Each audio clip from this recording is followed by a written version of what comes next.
Hello everyone. I wanted to get on here and do a longer video and do a health update because I've had lots of people asking questions. I had alluded to a second diagnosis, and that is actually true. There is a second diagnosis which is separate from the first one that I got. So if you haven't followed along, and maybe you are, I'm going to go back to a little bit of the beginning and give you just kind of where I was and where I'm at now. And some really good news actually is some actually really positive news involved in this whole thing. So back in November, I was diagnosed with metastatic breast cancer, and it wasn't looking real good for me because I was pretty tanked. All my white blood cell counts, my red blood cells, I was losing platelets. My hemoglobin was incredibly low. I think it was like a 5 point something, which is very anemic. And so I've been actually anemic most of my adult life, and I probably was when I was younger as well. We just didn't have a lot of good nutrition growing up, and that's putting it mildly. Anyway, so I was diagnosed with that. My blood was tanking, and they were attempting to figure out what in the world was going on with me because I've been healthy most of my adult life. As far as like athletic and stuff like that, anemia is not very healthy. So that was a difficult thing for me to get in under control. So anyway, I was diagnosed with that, and they just gave me like a very doom and gloom outcome, meaning that like it's very aggressive and it's riddled in your body, like it's all through your bone marrow, and we're going to have to hold off on treatment because of your blood. And so they put treatment off, and I was getting blood transfusions, and I was getting platelet transfusions and different things like that. And so they had to wait for my blood levels to get to a healthy level so they could do surgery or whatever else they were going to recommend. And at the time I was like, let's just get the mass out, like take it out, all that stuff. And thank goodness that God didn't answer that, that prayer or that request, or nobody answered it. Nobody listened to me. My doctor was like, nope, not doing that. I have actually a great oncologist, which is super important in treatment. So anyway, I was actually at the VA at the time, and so there's a lot of chaos going on there. And then I ended up transferring over to Banner, MD Anderson, which has been just amazing care, and really good staff, good doctors. And so anyway, I transferred over, and then finally I was getting to a point where I could get treatment. And so they started me on targeted treatment to actually target the breast cancer cells, the bad ones. And so I started that, and then eventually I was put on another drug that was a weekly chemo. And so it was a 12-week process, and that was that's a whole nother video. And I do talk about the chemotherapy in one of my videos. I'm not sure that I would choose that again. So anyway, I got that, and I have been doing incredibly well. Everybody's really surprised at how well I am doing, because again, it was like, you're really sick, you're just tanking, like we're not sure like if we're going to be able to, like if this is going to work, like the prognosis is looking really grim. In the medical model, it usually is. They give you that, right? There's not a lot of like hope and faith and believe in miracles. And what I did start to do was, when I was laying around, not being able to walk around because my oxygen was so low, I would literally visualize these army men going in and attacking the bad cancer cells. It sounds silly, however, that was the visualization that came to me. And if you have seen the video on, I don't even remember what it's called, and it was really about how I felt God speak to me in like, do you want to get well, or do you want to just stay down and stay here in this doom and gloom and sickness and stay sick? And I really didn't. And it took me a while to get up. However, I started to move, and I started to get better and better and better. So anyway, that's what happened there. I don't want to make this a huge long thing. So got through that chemo really well. And now I'm at this point where my got to a point where like there's no more cancer in my bones. There's no more mass. I didn't have to get any kind of surgery. Thank goodness that God was looking out for me there, because that would have been a huge mistake. I would not have my breasts right now. I have had no radiation, and so and all of the cancer that was showing up on my scan is now gone. And if you're watching this and your go-to is, well, you're stage 4, it could always come back. Please do not put that out into the universe, because again, that's a fear-based response.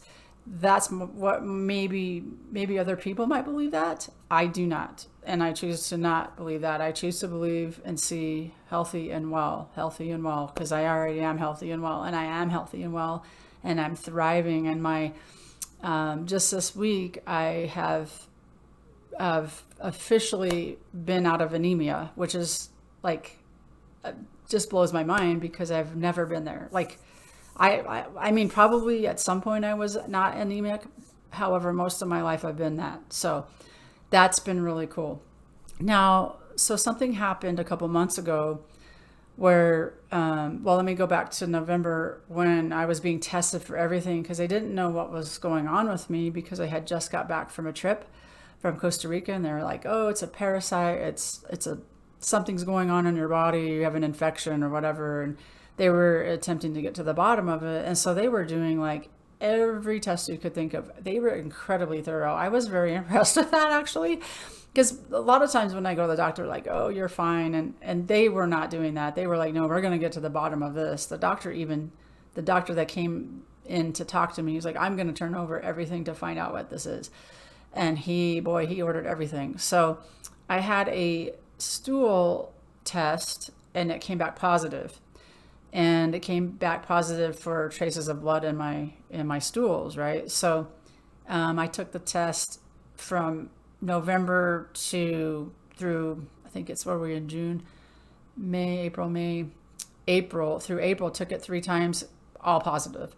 So they were like, well, we're going to, you need to do a colonoscopy, which is already past time for me to do that anyway, according to my age. And also, just so you know, they have moved the age. It used to be 50. Now they've moved it to 45. And so if you are that age, I would highly recommend you go do it, and you do not put it off, because it's very crucial. Colon, the stuff in the colon can take a while to get to develop. So if you catch it early, you're going to be in good shape. And so anyway, I went and I had my colonoscopy. It was really fun. Highly recommend it. No, it's really not that bad. The only thing that's not fun is the Go Light, which I will be doing that again. Here it is, and I'll explain that in a minute. So anyway, highly recommend that you go get that done, like ASAP. Now, if you have people in your family that have had any sort of polyps in their colon or anything like that, you're actually early. You need to go actually as soon as you can. I think it's 40. It might be 40. It might be dependent on the age of the family member who's got some stuff going on in their colon. So I would really recommend that you check that out, because it's super important. Again, it takes a while for it to develop. So the sooner you can get in and get that done, the better you will be, because then you're going to know what you're dealing with. So anyway, so they did the colonoscopy. I have two polyps. One is when they came back with the I don't know, they just went in and did a biopsy. They didn't take the whole thing out because it's in a super weird place. I guess it's on the twist. I don't know.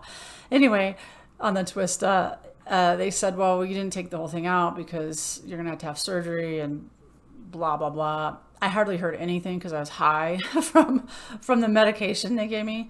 I just was like delirious. So anyway, they called back probably a week later and said that one of them was cancerous. And that was really kind of a gut punch. And I said, is that separate from the breast cancer? Yes, it's separate from the breast cancer. So that's 2 different cancer diagnoses. So I'm like, oh, okay, well, here we go. My reaction to that was a major meltdown. And it was a lot different than the first time I was told that I was diagnosed with breast cancer. It was different. The first time I was literally just shocked and stunned. And this time I just sobbed. I had a massive meltdown. And in a lot of ways that was good because I was letting myself feel everything versus holding it all in. And I let myself feel it. And I was starting to go into lots of fear and a lot of doubt and a lot of like, well, what the F? Like, really, is this happening? Like, how much more can a person take? So I went into that a little bit. And part of that was because I was borrowing the lady that called me that did the colonoscopy. She wasn't very positive and she wasn't very helpful with my questions because I was asking like, well, what about this? What about, oh, you have to wait for the surgeon. You have to wait for the surgeon. I'm like, oh my God. So it took a while to even get to the surgeon because of the separate diagnosis. There was some issue with insurance and they had to get a whole nother authorization number because it's a separate diagnosis. Anyway, I could go all day about insurance, jumping through hoops with that, like whatever. So I could not get an appointment. So it took a while to get that appointment. I just recently was able to see the surgeon, and now we are scheduled to have a surgery on the 5th. Yay! Right after the 4th of July. So I will be drinking this stuff again. If you don't know what this is Golite. It's delicious. It's really not delicious. This time they said that I could chase it with juice or mix it with juice. So I'm happy about that. So now I have to do this whole process for 5 days. I'm drinking these Ensure shake things. So anyway, what's going to happen is they're going to take out the polyp. That's cancerous. There's actually 2. The other one is not cancerous, thank God. So we're only dealing with one. As far as they can tell right now, it hasn't spread anywhere. There we go. So we're in a good spot. I was really blowing it up, and when I first found out, and they gave you like, when I came out of the colonoscopy, they gave me pictures, and they were blown up really big, and I was like, oh God, this is not a good thing. And so when they told me, they were like, oh well, it's this big, it's 20 millimeters and all that, and it's really actually not that big. And I was blowing it way out of proportion. I was like, oh, this thing is like in my whole, it's taking up my whole colon. And I'm going into all of this fear and doubt and like, what am I going to do? And like, how am I going to do this? I'm not doing chemo again. I'm just like, I'm in a chaos in my head. So I have finally come to a place of peace with it where I'm like, okay, first of all, I already knew there was something in me that already knew that this was going to be an issue down the road because of the positive fecal test, right?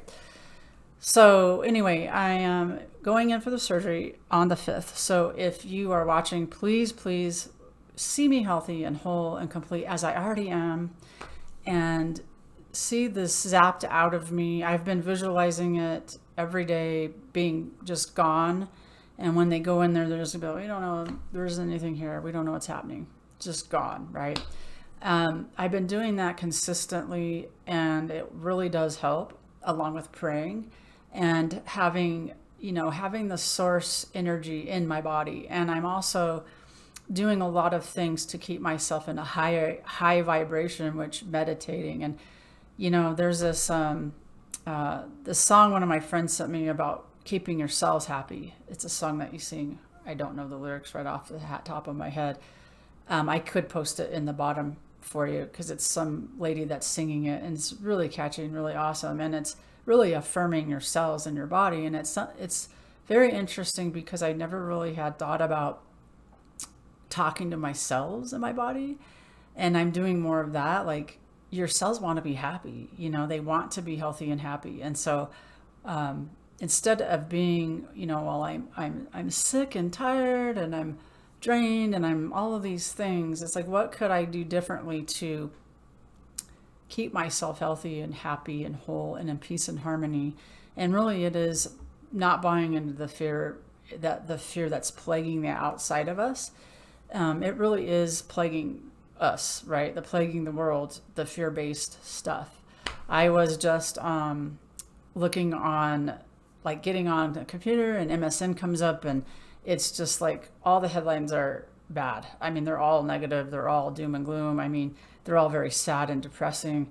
And yeah, we do need to have some sense of awareness of like, well, what's going on in the world. However, getting, you can get into this rabbit hole. I know I have. It's like, oh, there was a murder. And then I start going into this rabbit hole of like, well, why did they do that? And what's going on with them that they would do something like that? And then it's just this whole negative thing, and it's impacting my cells in my body. And so just something to think about. I just wanted to give you that update, and I'm about 5 days out from surgery. I will go in on the 5th in the morning, and I will probably do some little videos here and there and keep you posted as to how I'm doing. A lot of you have asked. I do really want to express some gratitude here, and that is that the people that I have like 300 some followers, and it's not very many. To me, it means a world to me, actually, because I'm doing this to help somebody. If I could, I think that in sharing our stories, it gives other people hope, right? Like if I could make a difference, and I know that I'm already making a difference in one or two people's lives, that makes me just, I feel blessed for that. And I had a friend say, gratitude is not a feeling, it's an expression. And so I just want to express gratitude to all of you that are following, all 335 of you. It's growing every day, which has been such a blessing. And I started, I had a YouTube channel. I started it a while ago when I was practicing psychotherapy and meeting with clients, and it just wasn't really doing anything. I really wasn't doing a lot of videos. I was doing some, and now I'm like, this is what I'm doing full time at this point because of the surgery and the different things that have been coming up, and figuring my path out, right? So I'm not really figuring it out, just kind of like flowing with where God's leading me. And it's been really amazing. And so again, if you're new here, thank you for being here. I would love to hear your comments and what maybe you're experiencing. It doesn't have to be cancer. Like that isn't the only thing that I want to talk about. That gets old, actually, talking about it over and over. And in some sense, it could keep it alive, and that's definitely not what I want to do. However, I do really want to help other people with whatever you're experiencing, emotionally, physically, that type of thing. And I just appreciate all of the love, and I've had people saying, I'm with you, I'm praying for you, I love your videos, I love listening to you. Those all really help keep me going, and so I really appreciate that. And I would just say to you, wherever you're at, I see you healthy and whole and complete as you were created to be. And thank you so much for being here. And I'm incredibly grateful for the people that are checking this out and following it. And anyway, lots of love and light to you. And remember to live now and live you. See you soon.